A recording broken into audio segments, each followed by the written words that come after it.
আমরা আলোচনা করব যে ভোটটা কি এবং ইসলামের নিরিখে ভোটের গুরুত্ব কতটুকু। এর আগে আমাদের আরেকটু জানার বিষয় যে বর্তমান গণতান্ত্রিক উপায়ে রাষ্ট্র পরিচালনা করার একমাত্র সিস্টেম হলো নির্বাচন। একমাত্র সিস্টেম কি বলেন? নির্বাচন। নির্বাচন ছাড়া রাষ্ট্র পরিচালনা করা বর্তমান সম্ভব না। অতএব রাষ্ট্র প্রতিনিধিত্ব করতে হলে অবশ্যই জনমত, জনগণের রায় নিয়ে নির্বাচিত হয়ে আপনার ওই চেয়ারে অধিষ্ঠিত হতে হবে। এরপরে আপনি রাষ্ট্র পরিচালনা করতে পারবেন। যদিও এই গণতন্ত্রের অধীনে রাষ্ট্র সারা পৃথিবী বর্তমান অথবা অধিকাংশ রাষ্ট্র পরিচালিত হচ্ছে, কিন্তু সেখানে আমরা কি দেখতে পাই? দেখতে পাই হলো ক্ষমতার অপব্যবহার, আধিপত্য বিস্তার, ক্ষমতার অপপ্রয়োগ, জুলুম, নির্যাতন, জনগণকে শোষণ করা, দুর্বল রাষ্ট্রকে কুক্ষিগত করা, দুর্বল সমাজ ব্যবস্থার সুযোগকে গ্রহণ করে নিজের আধিপত্য বিস্তার করা এবং কোটি কোটি সম্পদ হস্তগত করা এবং ভোগ বিলাসে লিপ্ত হওয়া, আমরা এটাই দেখতে পাই। সারা পৃথিবীতে একই সিস্টেম চলছে। সম্মানিত সুধী, আজ আমরা এই ভোট ব্যবস্থা এবং নির্বাচনের ক্ষেত্রে এটাও দেখতে পাই যে ক্ষমতা লোভী, আধিপত্যবাদ, পুঁজিপতি এদের একটা উল্লাস এবং খেলা আমরা দেখতে পাই। এবং এই ভোটের খেলার ক্ষেত্রে আমরা এটাও দেখতে পাই মনোনয়ন বাণিজ্য, ভোট ডাকাতি, জনগণের সুবিধাকে হরণ করা, জনগণকে কুক্ষিগত করা, জনগণকে সেবাদাস ভাবা, এই সবগুলো হয় এই নির্বাচনের অধীনে। সৎ লোক, বিচক্ষণ ব্যক্তি তারা যে নির্বাচিত হয়ে সংসদে যে জনগণের পক্ষে কথা বলবে, রাষ্ট্রের কল্যাণে কথা বলবে, এমন লোক আমরা এ যাবৎ কাল পর্যন্ত দেখে আসছি প্রায় পার্লামেন্টে প্রায় শূন্য পর্যায়ে বা সামান্য কিছু। এর কারণ কি? কারণ হলো এটাই যে আমরা ক্ষমতা লোভী, ক্ষমতাকে অপব্যবহার করে আমাদের স্বার্থ আমরা সিদ্ধি করতে চাই। এজন্য তো দেখতে পাই আপনি একটা দলের লোক, দলের ক্যান্ডিডেট, দল আপনাকে মনোনয়ন দেয় নাই, দল আপনাকে মনোনীত করেন নাই, কিন্তু আপনি অন্য দল, যেই দলের কোনো সুবিধা, কোনো স্বার্থ, কোনো কল্যাণ ইত্যাদি আপনি স্বীকারই করতেন না, কিন্তু দল থেকে মনোনয়ন না দেওয়ার কারণে সেই শত্রুকে আপনি রাতারাতি বন্ধু বানিয়ে নিয়েছেন। এই ক্ষেত্রে আপনার মতামত, আপনার আদর্শ এখানে মক্ষম ছিল না, ছিল কি? ক্ষমতা। ক্ষমতায় যেতে পারেন নাই, এই জন্য দল চেঞ্জ, মত চেঞ্জ, আদর্শ চেঞ্জ, সব কিছুকে বিসর্জন দিচ্ছে। কেন? একমাত্র আমাদের উদ্দেশ্য হলো ক্ষমতা। এজন্য জনগণের ভাবার সময় আসছে বর্তমানে যে আসলে ভোটটা কি, আমি যে একজন প্রতিনিধিকে নির্বাচিত করব, এই ক্ষেত্রে আমার কোনো দায়বদ্ধতা আছে কিনা, সামাজিকতার দৃষ্টিকোণে এবং শরীয়তের দৃষ্টিকোণে আজ আমরা এটা যাচাই বাছাই করব ইনশাআল্লাহ। ভোটটা হলো তিনটা জিনিসের সমষ্টি।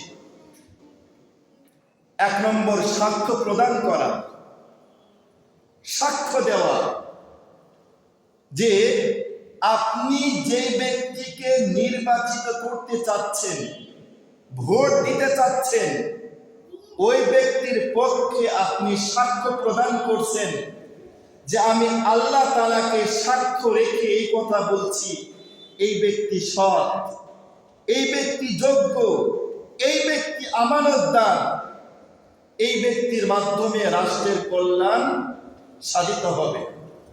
আপনি এই সাক্ষ্য প্রদান করছেন। দ্বিতীয় হলো আপনি সুপারিশ করছেন। তাহলে শুধুমাত্র আপনি কালো কালির সিল মারছেন যে কোনো একটা ছবির উপরে, যে কোনো একটা প্রতীকের উপরে, শুধু এখানে এতটুকু ভাবার কোনো সুযোগ নাই। আপনার প্রতীকের উপরে সিল মারার অর্থ হলো আপনি সাক্ষ্য প্রদান করছেন যে এই ব্যক্তির মাধ্যমে আমি যাকে মনোনীত করছি ওই ব্যক্তি সৎ, ওই ব্যক্তি আমানতদার, ওই ব্যক্তি রাষ্ট্রীয় সম্পদকে কুক্ষিগত করবে না, ওই ব্যক্তি রাষ্ট্রের প্রতিনিধি হয়ে রাষ্ট্রের জনগণকে শোষণ করবে না। এই সাক্ষ্য আপনি প্রদান করছেন। অতএব শুধুমাত্র এখানে ইহলৌকিক কিছু স্বার্থ, সামাজিক কিছু স্বার্থ, ব্যক্তির কিছু স্বার্থ, রাষ্ট্রের কিছু স্বার্থ, আন্তর্জাতিক ব্যবস্থার স্বার্থ শুধু নিহিত নাই, এখানে আপনার পরকালীন অনেক স্বার্থ নিহিত আছে। যদি আপনি যেভাবে রাষ্ট্রের কাছে দায়বদ্ধ আছেন সেইভাবে পরকালে কিয়ামতের ময়দানে আপনি আল্লাহ রাব্বুল আলামিনের কাছেই দায়বদ্ধ হয়ে যাচ্ছেন। সুপারিশটা কি? আপনি সুপারিশ করলেন যে আমার জানা মতে যতগুলো প্রতিনিধি তারা প্রতিনিধিত্ব করতে চায় ভবিষ্যৎ রাষ্ট্রে, তাদের ভিতরে আমার জানা মতে এই ব্যক্তি সৎ, অতএব এই ব্যক্তি সম্পর্কে আমি সুপারিশ করছি। তৃতীয়, সরাসরি প্রতিনিধিত্ব করার জন্য অনুমতি প্রদান। প্রতিনিধিত্ব করার জন্য কি বলেন? অনুমতি প্রদান। আপনি অনুমতি প্রদান করছেন, আপনি সনদ প্রদান করছেন, আপনি অথরিটি দিচ্ছেন যে এই ব্যক্তির মাধ্যমে রাষ্ট্রের কল্যাণ হবে। রাষ্ট্র কি হবে বলেন? কল্যাণ হবে। অতএব ইসলামের দৃষ্টিকোণে এই তিনটা বিষয়ের গুরুত্ব অপরিসীম, অনেক বেশি। আসুন, শাহাদাতটা কি, সাক্ষ্যটা কি? সাক্ষ্যর ক্ষেত্রে রাসূল করিম সাল্লাল্লাহু আলাইহি ওয়াসাল্লাম হাদিসের ভিতরে ইরশাদ করেন, বুখারী শরীফের হাদিস, আলা উনাব্বিউকুম বিআকবারিল কাবাইর, আমি তোমাদেরকে বলবো সব থেকে বড় গুনাহগুলো কি? সাহাবারা উত্তর দিলেন, ইয়া রাসূলুল্লাহ, অবশ্যই বলুন। রাসূল করিম সাল্লাল্লাহু আলাইহি ওয়াসাল্লাম বলেন, এক নম্বর আল ইশরাক বিল্লাহ, আল্লাহ রাব্বুল আলামিনের সাথে অংশীদারিত্ব সাব্যস্ত করা। এটা হলো সব থেকে বড় গুনাহ, গুনাহে কাবীরা। দুই নম্বর হলো উকুকুল ওয়ালিদাইন, পিতামাতার সাথে অবাধ্যচরণ করা, পিতামাতার অবাধ্য হওয়া। এরপরে রাসূল একটু হেলান দিয়েছিলেন, তিনি সোজা হয়ে গেলেন। যাওয়ার পরে তিনি তৃতীয় নম্বর যে কথাটা বললেন, যে তৃতীয় নম্বরে পৃথিবীর ভিতরে সব থেকে বড় গুনাহ হলো, বড় অপরাধ হলো শাহাদাতুজ জুর, মিথ্যা সাক্ষ্য প্রদান করা, মিথ্যা সাক্ষ্য দেওয়া। আপনি এমন ব্যক্তিকে নির্বাচন করলেন, এমন ব্যক্তিকে ভোট দিলেন, সেই ব্যক্তির ভিতরে যে যোগ্যতাগুলো থাকার দরকার একটি কল্যাণ রাষ্ট্রের প্রতিনিধিত্ব করার জন্য, সবগুলো অনুপস্থিত। ব্যক্তি দুর্নীতিবাজ, ব্যক্তি জুলুমবাজ, ব্যক্তি জনগণকে শোষণ করে, ব্যক্তি সন্ত্রাস, ব্যক্তি চাঁদাবাজ, এমন ব্যক্তিকে আপনি বললেন ব্যক্তিটা সৎ, ব্যক্তির মাধ্যমে কল্যাণ সাধিত হবে, যার কাছে জনগণের নিরাপত্তার কোনো গ্যারান্টি নাই, ওই ব্যক্তিকে আপনি রাষ্ট্রের প্রতিনিধি বানিয়ে দিলেন। অথবা আপনি এই ক্ষেত্রে সব থেকে মারাত্মক ধরনের গুনাহটা করলেন, সেটা হলো শাহাদাতুল যুর, মিথ্যা সাক্ষ্য প্রদান করা। তিরমিজি শরীফের আরেকটা হাদিস, যেখানে রাসূল করিম সাল্লাল্লাহু আলাইহি ওয়াসাল্লাম বলেছেন, মিথ্যা সাক্ষ্য প্রদান করা হলো সব থেকে মারাত্মক গুনাহ হলো শিরক, তার মতোই একটা গুনাহ হলো মিথ্যা সাক্ষ্য প্রদান করা। আজকের কথাগুলো মনোযোগ সহকারে শুনেন, যে আসলে ভোট অধিকার, ভোট এবং নির্বাচন এটা সাধারণ কোনো বিষয় না। এর ভিতরে ব্যক্তির নিরাপত্তা, রাষ্ট্রের নিরাপত্তা, আন্তর্জাতিক মহলে রাষ্ট্রের মূল্যায়ন, ইহকালীন স্বার্থ, পরকালীন স্বার্থ এর সাথে অতঃপরিতভাবে জড়িত। আমি যে কথাটা বলতে চাচ্ছিলাম, যে এক নম্বর হলো শাহাদাত, সাক্ষ্য প্রদান করা। এটা যেইভাবে আপনি যদি কোনো সৎ ব্যক্তিকে নির্বাচন করেন, যে ব্যক্তি জুলুমবাজ না, যে ব্যক্তি রাষ্ট্রীয় সম্পদ কুক্ষিগত করে না, যে ব্যক্তি আসল আগের থেকে আপনার কাছে পরীক্ষিত, তার মাধ্যমে কখনো রাষ্ট্রের কোনো সম্পদ, রাষ্ট্রের কোনো স্বার্থ, ব্যক্তির কোনো স্বার্থ, সমাজের কোনো স্বার্থ ভুলুণ্ঠিত হয় না, এমন ব্যক্তিকে যদি আপনি আসলেই নির্বাচন করলেন, তাহলে আপনি এখানে সৎ সাক্ষ্য প্রদান করলেন।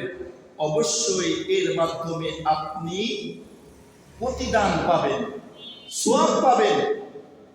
ইয়া আইয়ুহাল্লাযীনা আমানু কুনু কাওয়ামিনা বিল কিসত, হে ঈমানদারগণ, তোমরা সৎ সাক্ষ্য প্রদানে সচেষ্ট হও। তোমরা সৎ সাক্ষ্য প্রদানে কি হও? সচেষ্ট হও। শাহাদাতান লিল্লাহ, আল্লাহ তাআলার ওয়াস্তে, আল্লাহ তাআলার জন্য। ওয়ালাউ আলা আনফুসিকুম, যদিও এই সাক্ষ্য প্রদান তোমার ব্যক্তির বিপরীতে হয়, তাহলে ব্যক্তির বিপরীতে হলে তারপরেও তোমাকে সৎ সাক্ষ্য প্রদান করতে হবে। দলের বিপরীতে গেলেও তোমার সৎ সাক্ষ্য প্রদান করতে হবে। যদি তোমার কিছু স্বার্থের বিপরীতে যাই, তারপরে সৎ সাক্ষ্য প্রদান করতে হবে। ওয়ালাউ আলা আনফুসিকুম আবিল ওয়ালিদাইন, তুমি পছন্দ করো না, তোমার ব্যক্তিগত কোনো দ্বন্দ্ব আছে, কিন্তু ব্যক্তি সৎ, অবশ্যই তোমাকে ওই সতের সাক্ষ্য প্রদান করতে হবে। তোমার পিতামাতার সাথে দ্বন্দ্ব আছে, সৎ সাক্ষ্য প্রদান করার ক্ষেত্রে তোমার পিতামাতার বিরুদ্ধে গেলেও তোমাকে সৎ সাক্ষ্য প্রদান করতে হবে। ওয়ালাউ আলা আনফুসিকুম বিল ওয়ালিদাইনি ওয়াল আকরাবিন, শুধু তাই নয়, তোমার আত্মীয় স্বজনের বিপরীতে গেলেও তোমাকে সৎ সাক্ষ্য প্রদান করতে হবে। অতএব ভোটের এক নম্বর কথা হলো সাক্ষ্য প্রদান, যেটা সকল ক্ষেত্রে আপনাকে সৎ ব্যক্তিকে সাক্ষ্য প্রদান করতে হবে। কোন অসৎ ব্যক্তিকে যদি আপনি সাক্ষ্য প্রদান করেন, তাহলে এটা সব থেকে মারাত্মক কবিরা গুনাহ। পরকালীর জন্য জাহান্নাম আছে, আর ইহকালেও আপনি সমাজকে জাহান্নামে পাঠিয়ে দিলেন। অবশ্যই আপনার এর কারণে জবাবদিহি হতে হবে, এর থেকে নিস্তার নাই। ভোটের দ্বিতীয় কথা হলো সুপারিশ করা। সুপারিশটা কি? সূরাতুন নিসার ভিতরে আল্লাহ রাব্বুল আলামিন ইরশাদ করেছেন, মাইয়াশফা শাফাআতান হাসানা, যে ব্যক্তি কোন সৎ সুপারিশ করলো, কোন সৎ ব্যক্তির সম্পর্কে সুপারিশ করলো, ওই ব্যক্তি এর অংশ পাবে। এই ব্যক্তি কি পাবে? এর অংশ পাবে, অর্থাৎ সওয়াব পাবে। আর ওয়ামাইয়াশফা শাফাআতান সাইয়্যিআ, কোন ব্যক্তি যদি অসৎ কোন সুপারিশ করে, কোন অপরাধজনিত সুপারিশ করে, এক্ষেত্রেও আল্লাহ রাব্বুল আলামিন বলছেন এর অংশ অবশ্যই সে পাবে। তাহলে আপনি যাকে সুপারিশ করতে চাচ্ছেন, যার সম্পর্কে আপনি সার্টিফাই করছেন, ব্যক্তি রাষ্ট্রের জন্য কল্যাণকর, কিন্তু ব্যক্তির ইতিহাস, ব্যক্তির ব্যক্তিত্ব, ব্যক্তির প্রভাব প্রতিপত্তি দ্বারা আপনি পরীক্ষিত যে ব্যক্তি কখনো রাষ্ট্রের কল্যাণে আসে নাই, রাষ্ট্রে যখন গেছে রাষ্ট্রের মসনদে বসে রাষ্ট্রকে একবারে তলানিতে ফেলছে। তাহলে যদি আবার ওই ব্যক্তিকে আপনি নির্বাচিত করেন, তাহলে এর গুনার ভাগীদার আপনাকে অবশ্যই হতে হবে। কাল কিয়ামতের ময়দানে আপনাকে জবাবদিহি হতে হবে। এজন্য সুপারিশ এটা অনেক বড় বিষয়। আপনি কাকে সুপারিশ করলেন? যার মাধ্যমে আপনার দ্বীন ভুলণ্ডিত হচ্ছে, আপনার ইসলাম ভুলণ্ডিত হচ্ছে, আপনার শরীয়ত ভুলণ্ডিত হচ্ছে, ব্যক্তির মর্যাদা ক্ষুণ্ণ হচ্ছে, সমাজের মর্যাদা ক্ষুণ্ণ হচ্ছে, রাষ্ট্র তলানিতে যাচ্ছে, রাষ্ট্রতে চাঁদাবাজি দুর্নীতিবাজদের অভ্যুত্থান ঘটছে, এমন ব্যক্তিকে যদি আপনি সুপারিশ করেন, এর দায়ভার আপনাকে নিতে হবে না? অবশ্যই আপনাকে নিতে হবে।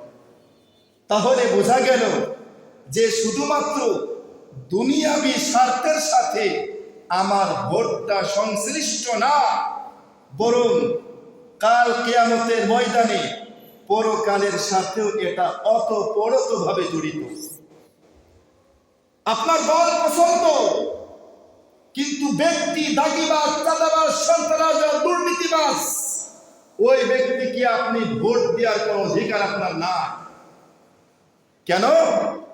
আপনার কারণে খুন, রাহাজানি ইত্যাদি, আবার এই রাষ্ট্রটা, এই সমস্ত অভয়ারণ্য হয়ে যাবে, আর আপনি দায় মুক্তি পেয়ে যাবেন এত সহজে না। এটা দায়বদ্ধতার বিষয়, দায় মুক্তির বিষয় না। আমরা দেখি ভোটের আগে কি করা হয়, কিছু কালভার্ট, কিছু সেতু ইত্যাদি, এইগুলো খুব ব্যাপকভাবে প্রচার করা হয় যে আমার দল, আমি যাকে প্রতিনিধি বানাচ্ছি, সে এই পর্যায়ে এত এত কিছু করছে, আর মিথ্যার সয়লাভে রাষ্ট্রটা একবারে স্রোত বয়ে যায়। ঠিক কিনা বলেন? মিথ্যা গালাগালি, আর এখানে মিথ্যা আশ্বাস, দেশটা এমন বানাই দিব, এমন বানাই দিব, এমন এমন এত কিছু করবো, অথচ নিজের দলের চাঁদাবাজিতে ঠেকাতে পারছে না। তাহলে যারা এত কিছু করতে পারছে না, পরবর্তী দিনে করবে, এর কি গ্যারান্টি নিশ্চয়তা আছে?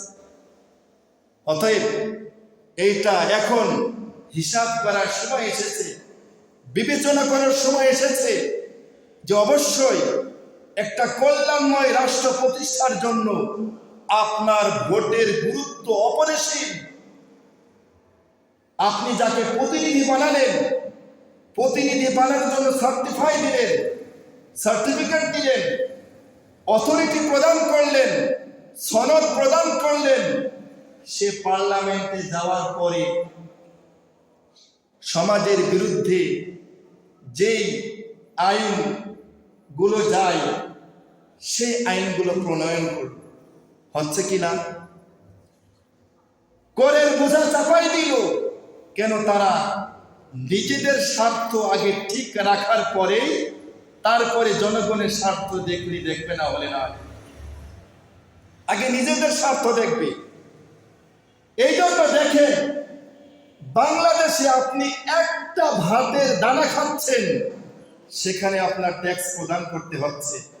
আপনি নাপা ট্যাবলেট খাচ্ছেন, সেখানেও আপনি ট্যাক্স দিতে হচ্ছে। প্যারাসিটামল খাচ্ছেন, ট্যাক্স প্রদান করতে হচ্ছে। ঠান্ডার জন্য সর্বনিম্ন আপনার ট্যাবলেট হলে হিস্টাসিন, সেটাও খাচ্ছেন, সেখানে আপনার ট্যাক্স প্রদান করতে হচ্ছে। চিন্তা করছেন আপনি কি করছেন? আপনি কাকে প্রতিনিধি বানাচ্ছেন? সে প্রতিনিধি হয়ে কি করবে? এর দায়ভার আপনার স্কন্ধে অর্পিত হচ্ছে। কাল কিয়ামতের ময়দানে একবারে পুঙ্খানুপুঙ্খানু জবাব দেওয়ার পরে তারপরে আপনি পার হবেন। শুধুমাত্র এটা ভোট দিলেন শেষ হয়ে গেল না, ভোট দিলেন আপনার জবাবদিহিতা শুরু, আরম্ভ হলো, সূচনা হলো। আপনি কাকে প্রতিনিধি বানাচ্ছেন?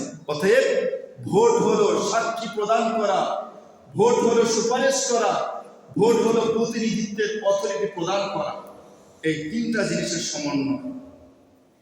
এক্ষেত্রে অবশ্যই আমাকে লক্ষ্য রাখতে হবে, এমন ব্যক্তিকে যদি প্রতিনিধি বানাই যার মাধ্যমে ইসলামের মান ক্ষুণ্ণ হয়, শরীয়তের বিধিবিধান লঙ্ঘিত হয়, খুনি, চাঁদাবাজি, ডাকাবাজি, রাহাজানি, দুর্নীতি ইত্যাদির অভয়ারণ্য দেশটা, গোটা দেশটা হয়ে যায়, এমন ব্যক্তিকে যদি আপনি প্রতিনিধি বানান, এর জবাবদিহিতা আপনাকে অবশ্যই হতে হবে। এর বিপরীতে যদি আপনি সৎ, অভিজ্ঞ, দেশের জন্য আসলে সে কল্যাণকর ব্যক্তির, দুর্নীতির কোনো রেকর্ড নাই, ব্যক্তি রাষ্ট্রীয় সম্পদ কুক্ষিগত করে নাই, লুণ্ঠন করে নাই, এমন সৎ ব্যক্তিকে যদি আপনি পার্লামেন্টে পাঠান, এর সওয়াবের ভাগীদারও আপনি হবেন। ইহকালীন স্বার্থে যেভাবে এর সাথে জড়িত, পরকালীন স্বার্থের সাথে অতপ্রতভাবে জড়িত। এখন প্রশ্ন আসতে পারে যে হুজুর, এমন কোন ব্যক্তিকে যদি না পাই, যে ব্যক্তি আমার দেখা মতে সৎ, আমার দেখা মতে ব্যক্তি অনেস্ট, আমার কাছে সে পরীক্ষিত, ব্যক্তির কোনো রেকর্ড নাই যে সে দুর্নীতি করেছে, চাঁদাবাজি করেছে, রাহাজানি করেছে, সন্ত্রাসবাদ করেছে, এরকম কোনো রেকর্ড নাই, এমন কোনো ব্যক্তিকে আমি পাচ্ছি না, সবগুলো একই রকম। তারপরে আপনি কি করবেন? মুদ্রার দুইটা পিঠ থাকে। কয়টা পিঠ? দুইটা পিঠ থাকে। আসলে গণতান্ত্রিক উপায়ে রাষ্ট্র ব্যবস্থার ইসলামী শরিয়া প্রতিষ্ঠা করা, এটা অনেক দুরূহ বিষয়, কিন্তু কল্যাণময় ইনসাফ প্রতিষ্ঠা, ন্যায় নীতি প্রতিষ্ঠা, ইসলামী শরিয়া বলতে পূর্ণাঙ্গ ইসলামী শরিয়া, আপনার ন্যায় নীতি বাস্তবায়ন, এটা কি ইসলামী শরিয়তের অন্তর্ভুক্ত না? জনগণের অধিকারকে ফিরিয়ে দেয়া ইসলামী রাষ্ট্রের ইসলামী শরিয়ার অন্তর্ভুক্ত না? সবগুলো ইসলামী শরিয়ার অন্তর্ভুক্ত। সৎ শাসন প্রতিষ্ঠা করা, সৎ নীতি প্রণয়ন করা, এগুলো কি ইসলামী শরিয়াতের বিরুদ্ধে, বিপরীতে? না, এগুলো কি ইসলামী শরিয়ার অন্তর্ভুক্ত। জনগণের অধিকারকে ফিরিয়ে দেওয়া, সুশাসন প্রতিষ্ঠা করা, ইনসাফ প্রতিষ্ঠা করা, সবাইকে জবাবদিহিতার ভিতরে নিয়ে আসা, দুর্নীতি মুক্ত দেশ রাষ্ট্র প্রতিষ্ঠা করা, সবগুলো শরীয়তের অন্তর্ভুক্ত না বাইরে? শরীয়তের ভিতরে।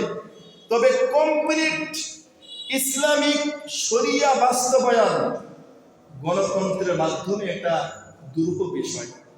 তবে ন্যায় শাসন, ন্যায় নীতি বাস্তবায়ন, দুর্নীতি জিরো টলারেন্স, এইগুলো জারি করা, এগুলো ইসলামী শরীয়তের অন্তর্ভুক্ত। এইগুলো যদি একবারে 100% রাষ্ট্রে প্রতিষ্ঠা হয়ে যায়, তাহলে আর বেশি দিন বাকি নাই পূর্ণাঙ্গ খেলাফত ব্যবস্থা সমাজে প্রতিষ্ঠা হওয়া। ঠিক কিনা বলেন?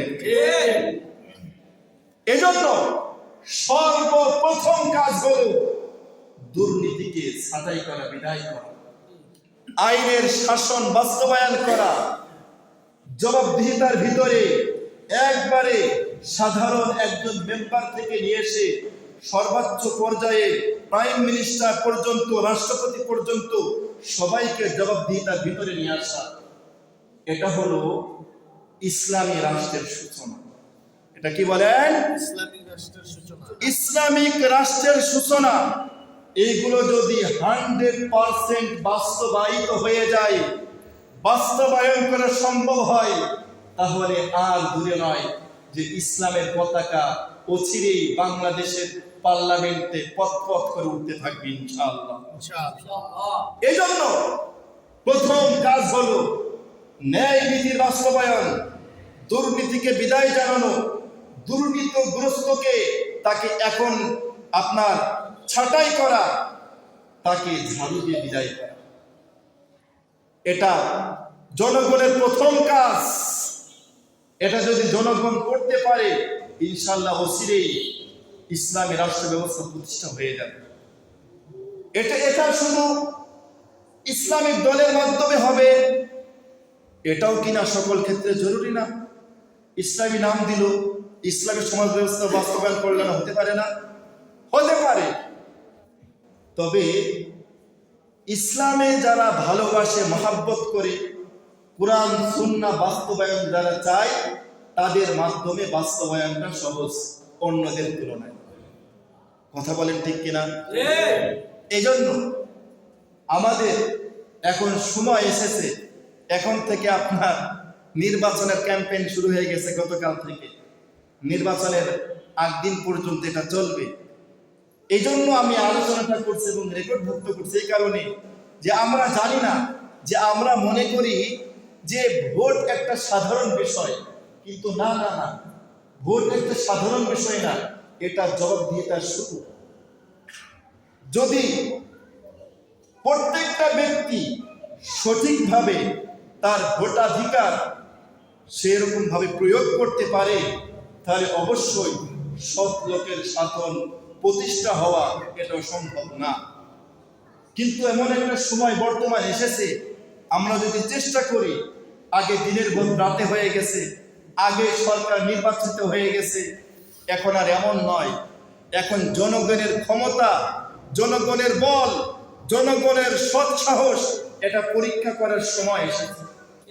অতএব ভোটের গুরুত্ব এটা আমাকে বুঝতে হবে, যে ভোটটা কি সাধারণ কোনো বিষয় না। না না, আপনি 500 টাকা পেলেন, 500 টাকার মাধ্যমে আপনার এই মতামতকে বিক্রি করে দিলেন। এটা আপনি কি করলেন? প্রথমেই আপনি দুর্নীতিগ্রস্ত হয়ে গেলেন এবং দুর্নীতিবাজদের রাষ্ট্রে প্রতিষ্ঠা করার জন্য আপনি এখানে সর্বাত্মক পর্যায়ে চেষ্টা করলেন। এই জন্য আপনার 500 টাকা আসলো পকেটে, ঠিক আছে, কিন্তু সেখানে যে রাষ্ট্রের 500 কোটি টাকা ক্ষতি হলো, এটা আপনার বিবেচনা করার বিষয় ছিল না? এই ক্ষেত্রে আপনি যদি এই 500 টাকা গ্রহণ করে কোন অসৎ ব্যক্তিকে আপনার ভোট অধিকার এটা যদি আপনি প্রয়োগ করেন, তাহলে এই ক্ষেত্রে আপনি রাষ্ট্রের কাছে আপনি আত্মসাৎকারী হিসেবে বিবেচিত হলেন। সর্বপ্রথম আপনি আত্মসাৎকারী হয়ে গেলেন, আপনি নিজেই ঘুষখোর হয়ে গেলেন। আর আপনি নিজে ঘুষখোর, ঘুষ প্রদানকারীকে ভোট দিয়ে পার্লামেন্টে পাঠিয়ে দিলেন। এটা কি আমার সোনার বাংলাদেশ গড়ে দিব? না, সোনার বাংলাদেশ, সোনার সবকিছু তারা হনন করে নিয়ে তারা বিদেশে পাড়ি জমাবে, বিদেশে বিল্ডিং বালাখানা তৈরি করবে, আরাম আয়েশে থাকবে। আর আপনি সলিমুল্লাহ কলিমুল্লাহ, ওই সলিমুল্লাহ কলিমুল্লাহ হিসেবে রয়ে গেলেন। আপনি আমরা 500 টাকার মাধ্যমে আপনার ব্যক্তিত্বকে আপনি বিক্রি করে দিলেন। একটা গরুর দাম তো, ছাগলের দাম তো 5000 টাকায় পাওয়া যায় না, একটা ছাগল পাওয়া যায় না। আপনার ছাগলের তুলনায় আপনার ব্যক্তিকে আপনি বিক্রি করে দিলেন। 500 টাকায় বর্তমান কিছু পাওয়া যায়। 1 কেজি ছাগলের গোশতের দাম 1200 টাকা, 1000 টাকা। 1 কেজি গরুর গোশতের দামই তো আপনার 500-700-800 টাকা। আর সেখানে মাত্র 500 টাকা তো কিছু হয় না। 500 টাকা আপনি সবকিছু বিক্রি করে দিলেন। আপনি এত নিচু, এত হীন। এই জন্য আমাদেরকে বিবেচনা করার সময় এসেছে, বোঝার সময় এসেছে যে আমার ভোটের দাম, আপনার প্রতিনিধিত্ব প্রণয়ন, তাদেরকে পার্লামেন্টে প্রতিষ্ঠা করা দাম, এই চাবিকাঠি আপনার হাতে। আপনাকে দেখে শুনে বিবেচনা করতে হবে, আপনাকে ভাবতে হবে যে আপনি কাকে প্রতিনিধি হিসাবে প্রেরণ করলেন, সে ব্যক্তিটা কে। তার মাধ্যমে আপনি যদি নারী হন, আপনার শ্লীলতা হানি হবে না, আপনি সংকটে, আপনি একবার নির্ঝঞ্ঝাটে আপনার বাড়িতে অবস্থান করতে পারবে। এর গ্রান্টেড যদি আপনি পান, তাহলে আপনি তাকে প্রতিনিধি বানান। আপনি রাষ্ট্রের নাগরিক, রাষ্ট্রে যদি আপনি আপনার আদালত, আপনার আইন ব্যবস্থা, আপনার রাষ্ট্রের সেবা নেওয়ার ক্ষেত্রে যদি আপনি এরকম ভাবে যদি সমসুযোগ পান, যেরকম ভাবে সবাই পায়, তবে আপনি সমসুযোগ পান, সুবিধা পান, এমন ব্যক্তিকে ভোট দিয়ে। আর যদি না, পরবর্তীতে আপনি এমন জনকে ভোটের মাধ্যমে পার্লামেন্টে পাঠালেন, সে ভোটের আগে জুতার পা ক্ষয় করে ফেলছে, মানে পায়ের জুতা কি করে ফেলছে, ক্ষয় করে ফেলছে, আসতে সালাম দিতে দিতে শেষ। কিন্তু আপনি নির্বাচিত করার পরে এরপরে আর 5 বছরে আপনাকে আর পাওয়া যাবে। আপনি সলিমুল্লাহ কলিমুল্লাহ হয়েই থাকলেন, আপনারা কোনো খোঁজ খবর সে রাখলেন। 5 বছরের জন্য সে গ্রামের ছেলে আর গ্রামে আসলো না, অথচ গ্রামের ছেলে হিসাবে মহব্বত করে সবাই তাকে প্রতিনিধি বানিয়েছে। এমন রেকর্ড আছে কিনা? কম না বেশি? বেশি। অতএব যারা জনগণের কল্যাণে কাজ করবে, যারা রাষ্ট্রের কল্যাণে কাজ করবে, যারা সমাজের কল্যাণে কাজ করবে, যারা আন্তর্জাতিক মহলে আমার দেশকে সমুন্নত রাখবে, এমন ব্যক্তিকে অবশ্যই আপনাকে নির্বাচিত করতে হবে। না হলে এর ক্ষতিপূরণ, এই দায়ভার, এর জবাবদিহিতা, এর দায়বদ্ধতা আপনাকে গ্রহণ করতে হবে। এর কারণে রয়েছে ইহকালীন লাঞ্ছনা আর পরকালীন শাস্তি। অতএব এটা ইহকালীন স্বার্থের সাথে যেভাবে আপনার ভোটাধিকারটা গুরুত্বপূর্ণ, পরকালীন স্বার্থের সাথে ওতপ্রোতভাবে জড়িত। এই জন্য আমরা খেয়াল রাখব। অতএব যারা প্রতিশ্রুতি দেয়, যারা পরীক্ষিত, যারা সৎ, সাহসী এবং যারা দুর্নীতি ইত্যাদিতে জড়িত না, চাঁদাবাজ, খুন খারাপি ইত্যাদিতে যারা জড়িত না, যারা ক্ষমতার অপব্যবহার করে না, যারা রাষ্ট্রের নাগরিককে শোষণ করে না, অতএব এমন ব্যক্তিকে আপনাকে নির্বাচিত করতে হবে। করব তো ইনশাআল্লাহ। যতটুকু বলা হলো